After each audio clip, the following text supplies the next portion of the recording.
Welcome, I'm Jay from EcoTech, and this is Josh from Worldwide Corals. In this video series, we're asking a true coral expert professional your and our questions about reef keeping. So today's topic is reef troubles, prevention, care, and recovery. Cool.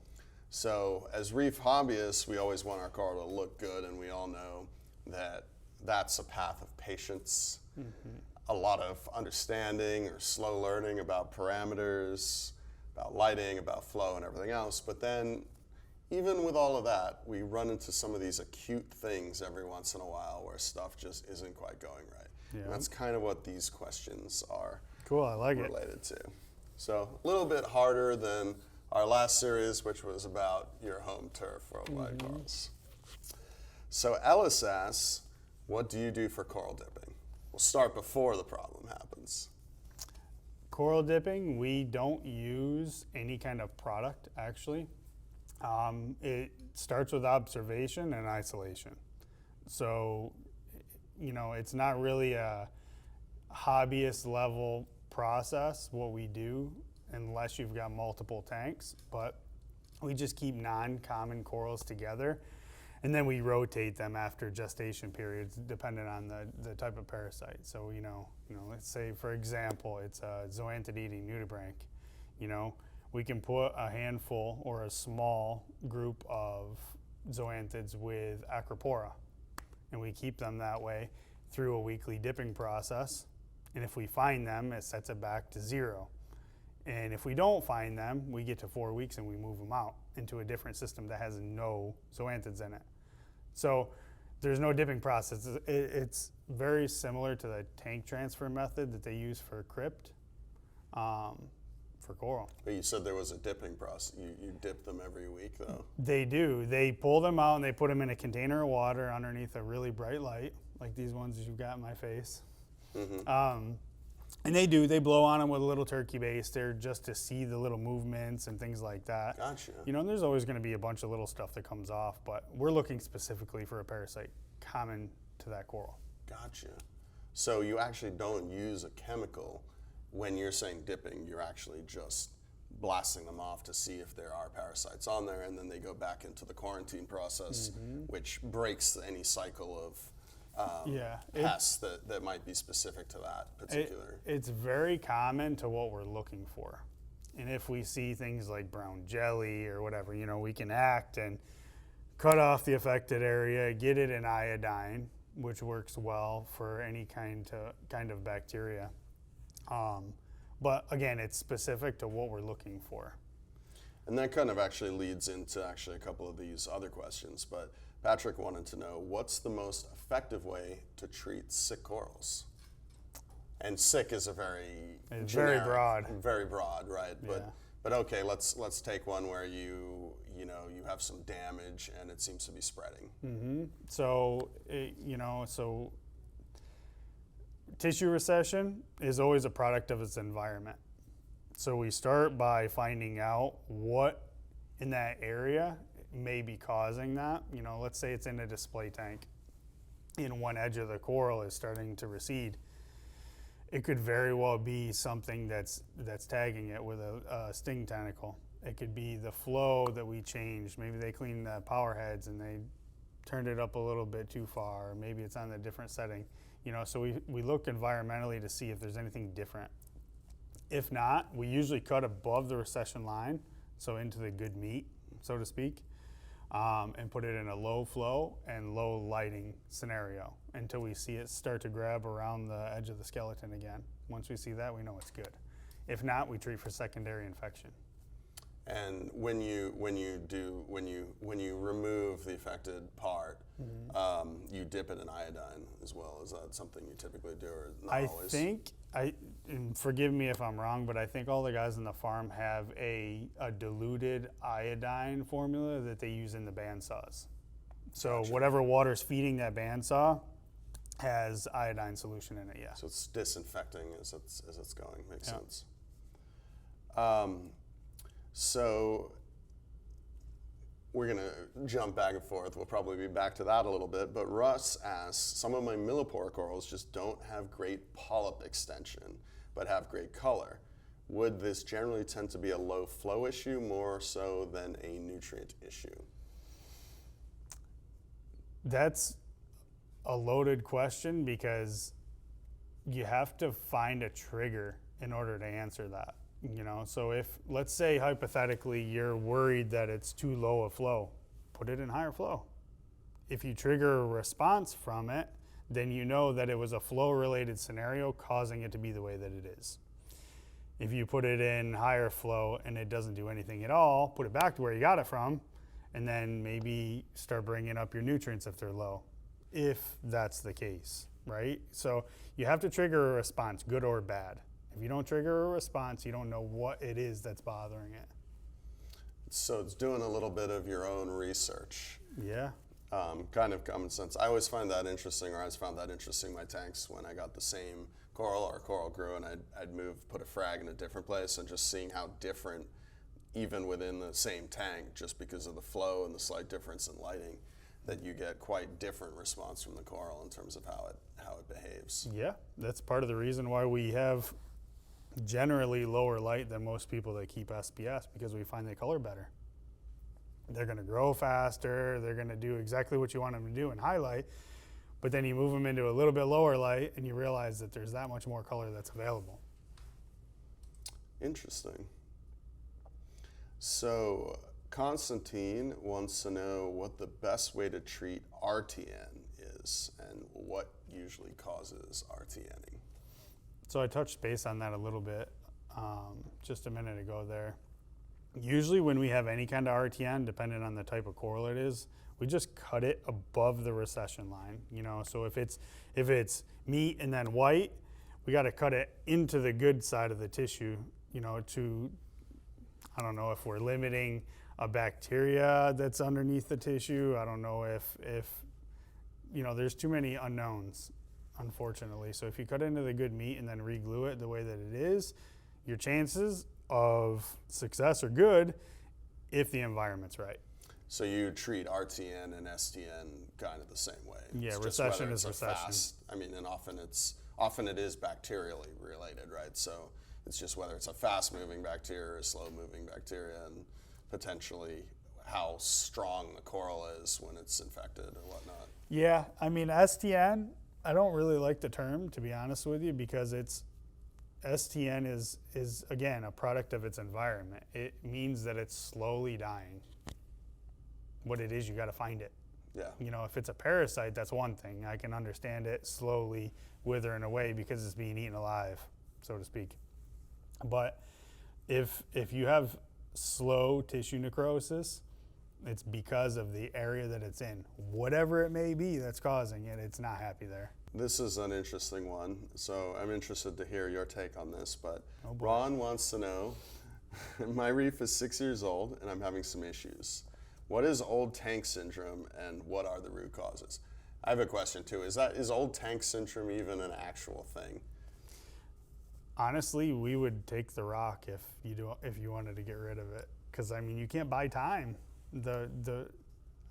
I refuse to believe, in my own personal opinion, that old tank syndrome is a real thing, because all that microfauna and all that bio that you have in that tank, it took, in his case, 6 years to get to that point. You can't pay for that, not unless you know somebody that's going to sell you 6-year-old rock. So honestly, it's a best case scenario. There's something in the tank that's not right. We kind of reboot things from time to time, and we just do big water changes over and over and over again, because here's a good example. We go to a show, right, and we bring brand new salt water, just mixed, stuck into a container, and we take 1,000 corals and we put them inside of that water.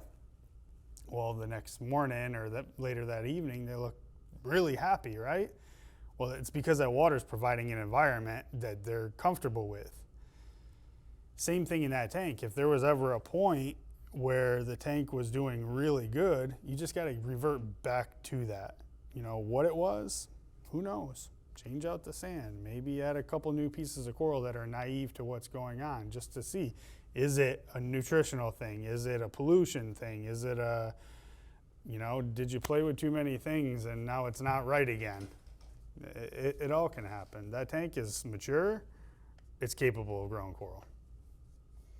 Yeah, that's an interesting, because also we both know of, and I think at your old, I'm just thinking of your old store. How long were those display setups?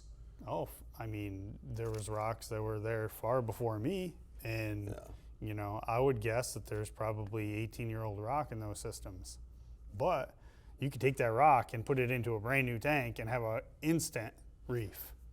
So why would that be any different from a tank that's 6 years old, maybe with muddy sand and some pretty gnarly stuff underneath the rocks, but a good cleanup and a large water change to get it right back to normal, no different from making a new tank. So that's good advice. So if you're suffering from old tank syndrome, don't despair. Start working on it. Yeah. Start testing the variables, figure out what it is.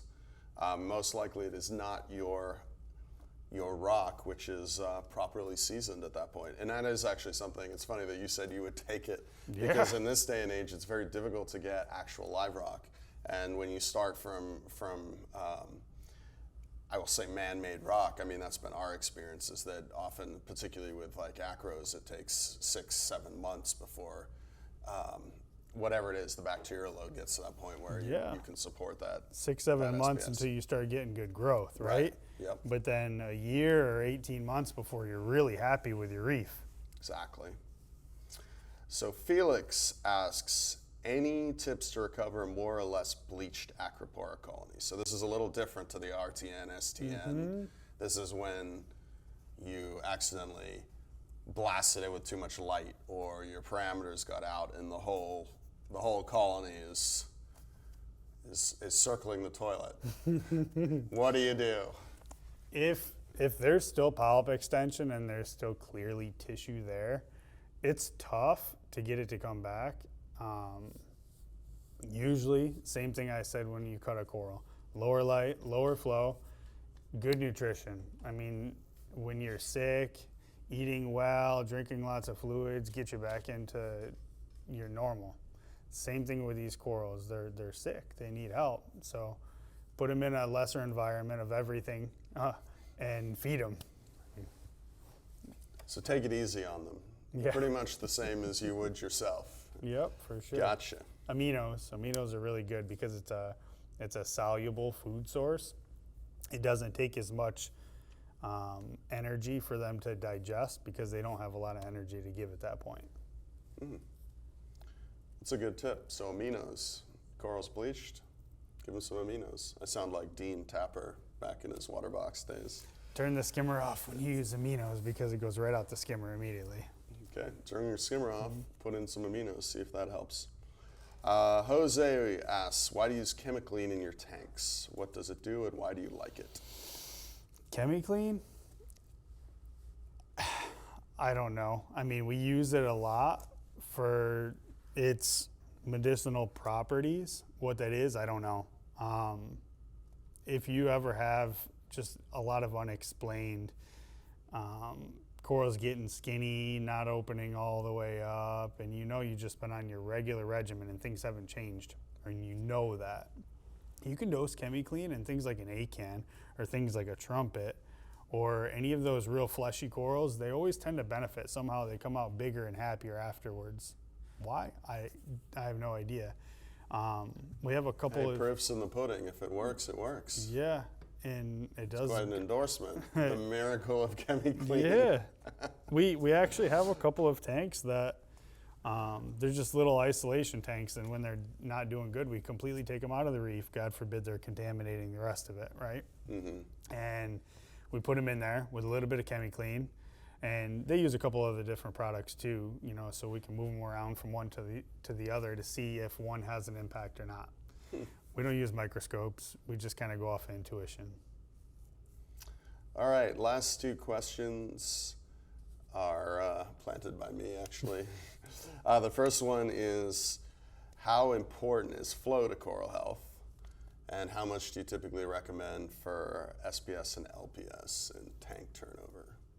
So you're talking specifically about what's being driven by the power head? Yes.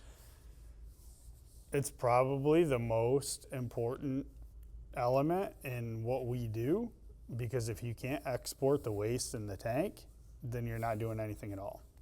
You know, the filtration's put there for a reason, and we feel by having not strong flow, but by having more. So, you know, normally a smaller power head, but more of them.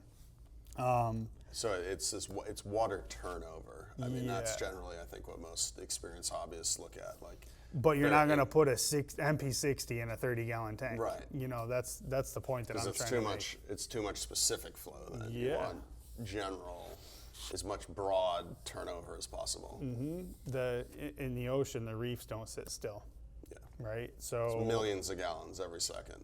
it's incredible. Changing. Yeah. And we can't recreate that. I mean, not perfectly. So what we've done is probably the best we can probably get, right? How many gallons per hour? I don't know. I mean, it depends on the specific coral. Zoanthids, even from one zoanthid to the other, they could be different. You know, it depends mostly on how your rock structure is built and what kind of coral you're keeping. More sources of water movement of lesser intensity is going to yield better nutrient export. Don't let the dirt settle on your rocks. You heard it from Josh. Don't let the dirt settle on your rocks. And the last question, which is inevitably going to come from anybody watching this video or any video that we ever put up about Worldwide or that you put up, seems to be, where can I get the Worldwide Corals Mobius Radion schedule? Well, it just so happens, if you scroll to the bottom of our homepage, there is a preset tab. You just click it, and I think we have maybe... There is. I've been there. I've clicked it. There's probably 7 or 8 different scenarios, and we're actually trying to get more of them up now. It's a work in progress. Very cool. All right, that concludes our questions for this session. So thank you very much, Josh. Very informative, and now I know how to take care of STN and RTN a little better in my Acroportus. Hopefully it's helpful. Thank you.